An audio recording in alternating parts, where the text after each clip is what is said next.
서울시는 청년 1인 가구와 또 신혼부부를 위해 청년 안심주택이라는 사업을 하고 있습니다. 역세권에 주변 시세의 반값 월세라고 홍보해 인기가 높았죠. 그런데 실제로 입주한 사람들은 전혀 그렇지 않다고 합니다. 먼저 정인아 기자가 보도합니다. 서울주택도시공사가 관리하는 청년 안심주택입니다. 서울 양재역 근처 이른바 역세권입니다. 게다가 반값 월세로 알려져 인기가 높았습니다. 20대 A씨는 지난 6월 이곳에 입주했습니다.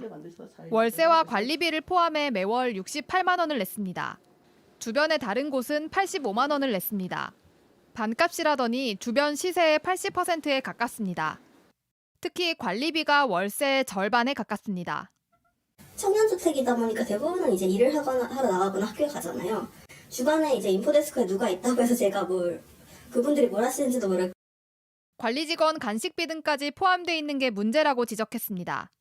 이곳에 사는 30대 부부도 월세의 절반이 넘는 관리비를 내야 했습니다.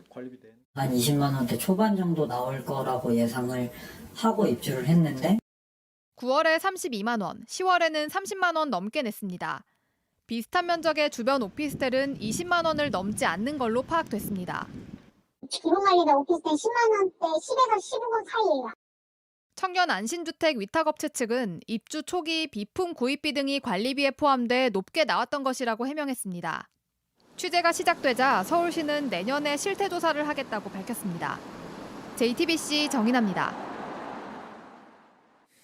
저희가 전체 청년 안심 주택의 관리비를 모두 조사해봤더니 비슷한 입지, 같은 면적의 주택끼리도 두세 배 차이가 났습니다.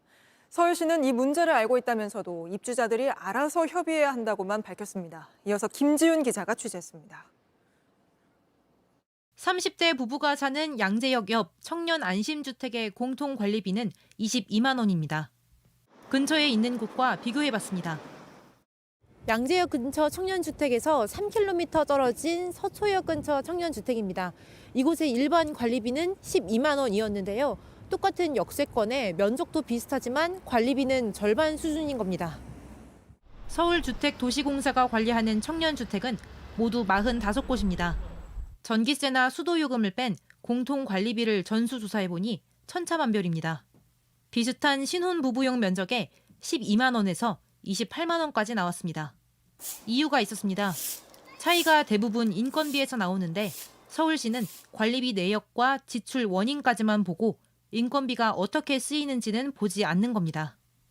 그런 부분의 적정력은 저희도 따질 수가 없어요. 한 분이 청소하실 수 있고 세 분이 더 할 수도 있는 부분도 있고.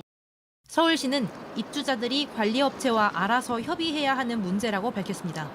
다만 관리비 민원이 많은 건 알고 있다면서 주변 청년주택과 큰 차이가 나는 곳은 조사해보겠다고 했습니다.